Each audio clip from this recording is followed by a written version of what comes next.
네, 기아가 지난해 사명을 기아차에서 기아로 바꾼 것 기억하실 겁니다. 이 리브랜딩 1년이 지난 지금 기아는 사상 최대 실적을 기록하고 미국 시장에서도 판매 질주를 이어가고 있습니다. 기아의 이유 있는 변신, 산업부 신재근 기자와 함께 살펴보겠습니다. 신 기자, 벌써 시간이 빠릅니다. 기아가 기아차로 사명을 변경한 지 벌써 1년이 지났는데 이게 단순히 사명만 변경한 게 아니지 않습니까? 네, 맞습니다. 일단 지난해 4월 기존 사명인 기아자동차에서 자동차를 뺀 기아로 이름을 바꿨고 네. 로고도 같이 바꿨습니다. 일단 사명에서 기아로 이렇게 바꾼 거는 기존의 내연기관 중심의 완성차 제조업체에서 미래차 중심의 미래 모빌리티 기업으로 발돋움하겠다는 의지가 반영된 것이라고 회사 측은 설명했습니다. 이 사명뿐만 아니라 로고도 같이 바꿨는데요. 예. 당시 새로운 로고가 좀 어색하다는 평가가 좀 있었습니다만 이제는 좀 괜찮다는 사람들이 좀 늘어나는 것 같습니다. 맞습니다. 사명 변경 효과인지는 모르겠지만 이 리브랜딩 이후 특히 미국 시장에서 반응이 많이 달라지고 있습니다. 성과 보고서 같은 걸 보면은 미국에서 정말 잘 팔리던데요. 일단 미국 시장은 유럽과 더불어서 세계 최대의 자동차 시장 중에 하나입니다. 예. 이 미국 시장에서의 성과가 곧 우리 자동차 업체의 경쟁력이라고 볼 수 있는데요. 네. 이 미국에서 잘 팔리는 차는 기아차는 스포티지와 텔룰라이드와 같은 SUV입니다. 특히 올해 2월에 내놓은 5세대 스포티지가 미국에서 큰 인기를 끌고 있습니다. 2월부터 5월까지 불과 넉 달간 이 3만 대가 넘게 팔렸습니다. 이 마찬가지로 SUV인 현대차 팰리세이드도 잘 팔리는 자동차 중에 하나입니다. 예. 미국에서 1월에서 5월까지 3만 6천 대가 팔렸으니까 이 단순 평균으로 내보면은 스포티지가 더 많이 팔리는 차라고 볼 수 있습니다. 예. 이는 오프로드 레저 활동을 즐기는 미국 소비자들의 눈높이를 반영했기 때문으로 분석됩니다. 실제 5세대 스포티지는 미국 시장에 특화된 오프로드 전용 트림, 이 X 프로를 추가했습니다. 예, 미국인들의 SUV 선호도가 높은 만큼 전략을 잘 짰다 이런 생각이 들고 SUV도 그렇지만 지난해도 야심차게 내놨잖아요. 전기차 EV6도 잘 팔리던데요. 네, 기아가 미국 시장에서 다른 대접을 받게 된 건 지난해 8월 출시된 전기차 EV6 때문으로도 볼 수 있습니다.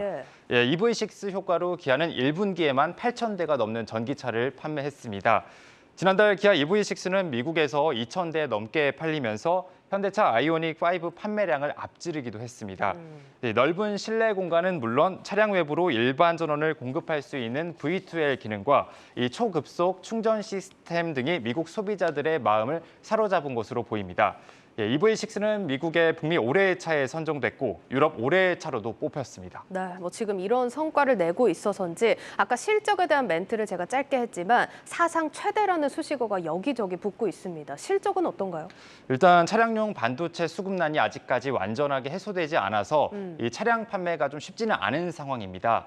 하지만 그럼에도 불구하고 기아는 지난해 사상 최대 영업이익을 기록했고 올해 1분기에도 분기 사상 최대 영업이익을 냈습니다. 이 차량 출고가 제한됨에도 불구하고 이 SUV 같은 수익성이 높은 차량 위주로 출고를 하면서 수익성을 방어했습니다. 또 기아는 전기차 판매로 지금 5%대 영업이익률을 기록하고 있는데요. 테슬라를 제외한 경쟁사들이 아직까지 이 전기차로 돈을 벌지 못하고 있는 걸 감안하면 그래도 빠른 속도라고 볼 수 있습니다. 증권가에서는 올해 기아가 또다시 사상 최대 실적을 낼 것으로 예상합니다. 증권사들은 기아가 올해 6조 5천억 원의 영업이익을 기록할 것으로 보고 있는데 이는 지난해와 비교해서 30% 높아진 수준입니다.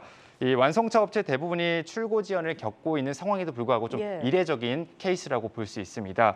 일단 또 실적이 이렇게 뒷받침되다 보니까 기아의 주가는 지금 대형주가 대부분 하락하는 상황에서도 방어를 해내고 있습니다. 맞습니다. 기아가 사명만 바꾼 게 아니라 제대로 모빌리티 기업으로 변신을 꾀하고 있는 상황인데 그러면 앞으로 이 모빌리티 분야 중에 어떤 분야들을 강화하게 될까요?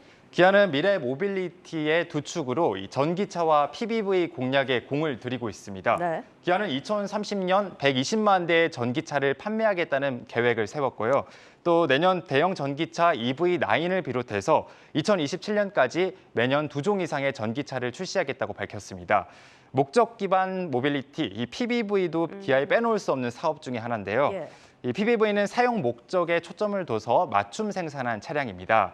차박 캠핑에 특화된 PBV 차량이나 물류 배송 업무에 특화된 차량이 대표적입니다.